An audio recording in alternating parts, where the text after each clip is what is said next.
2024 RG Kar medical college पश्चिम बंगाल इथे घडलेल्या प्रसंगापूर्वी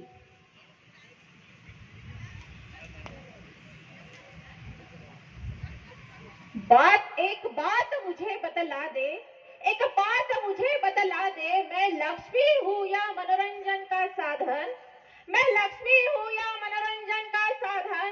अगर हूँ मैं लक्ष्मी तो ये गंदी नजर, अगर हूँ मैं लक्ष्मी तो ये गंदी नजर, अगर हूँ मैं मनोरंजन का साधन तो मैं ना मंदिर में।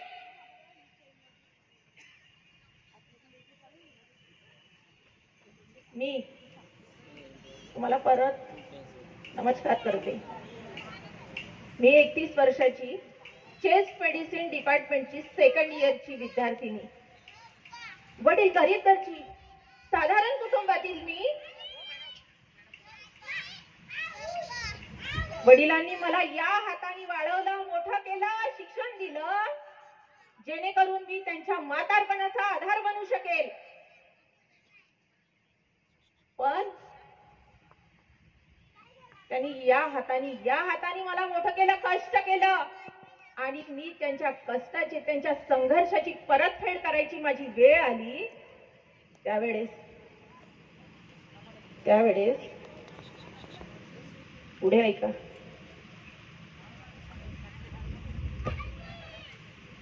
अरे 31 वर्षाची मी,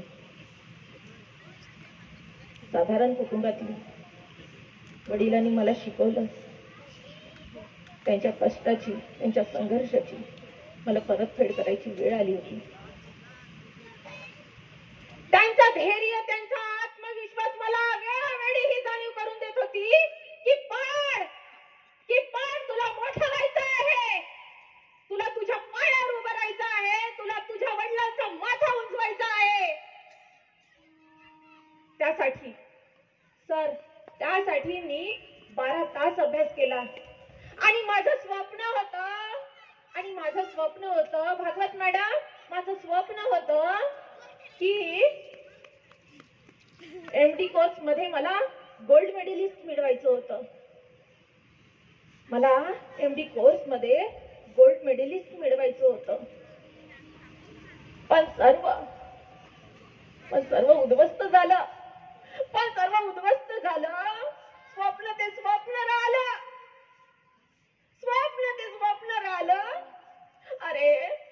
अरे रुग्णांची सेवा करण्याचं चांगलं कार्य मी करत होते, आणि त्याच ठिकाणी काही विकृत प्रवृत्तीने माझा घात केला। अरे जिथे मी एका विश्वासाने उभे राहण्याचा प्रयत्न करत होते, त्याच विश्वासाने मला पाळलं।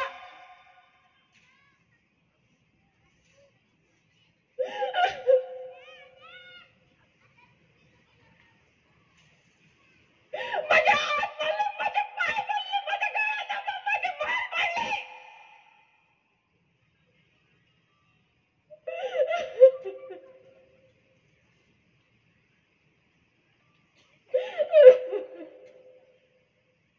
नको त्या अवस्थेत माझी अवस्था गेली, माझ्या ओठ सुद्धा ठेवले नाही ना गं, माझे ओठ सुद्धा ठेवले नाही ना मला।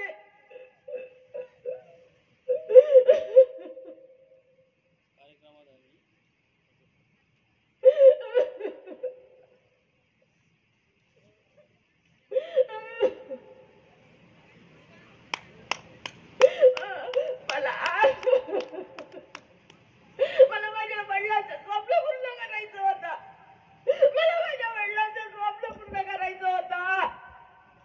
मला गोल्ड मेडलिस्ट मिळवायचं होतं,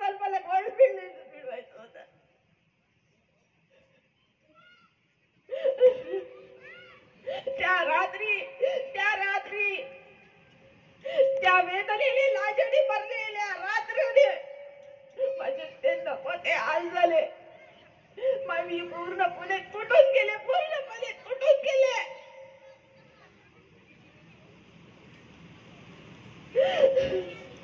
त्या असह्य वेदनेने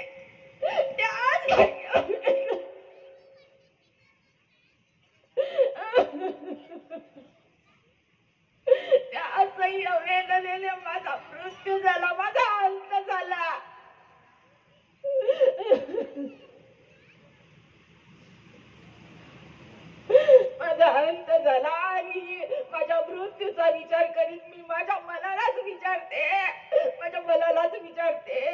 की का की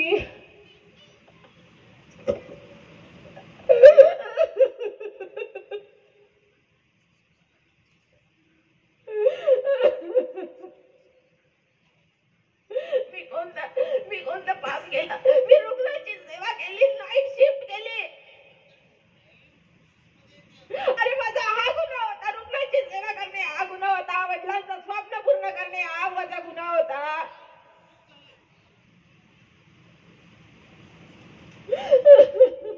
मला तुम्हाला सगळ्यांना एक विचारायचं आहे, या सर्व घटनेला जबाबदार कोण? का मी असा अन्याय अत्याचार सहन करावा? अरे त्या घटनेनंतर, त्या विद्यार्थिनीच्या मृत्यूनंतर देखील बदलापूरमध्ये वयाचाही विचार नाही केला त्या नराधमाने.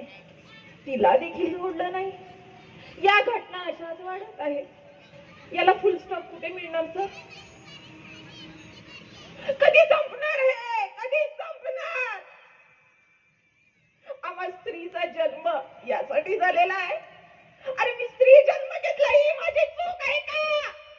माझा जन्म हा स्त्री जन्म झाला म्हणून माझी चूक आहे?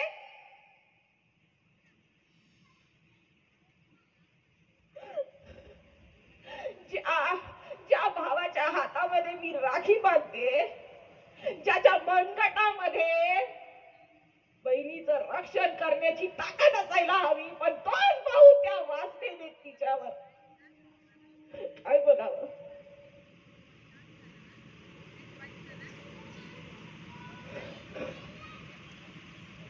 नमस्कार सर.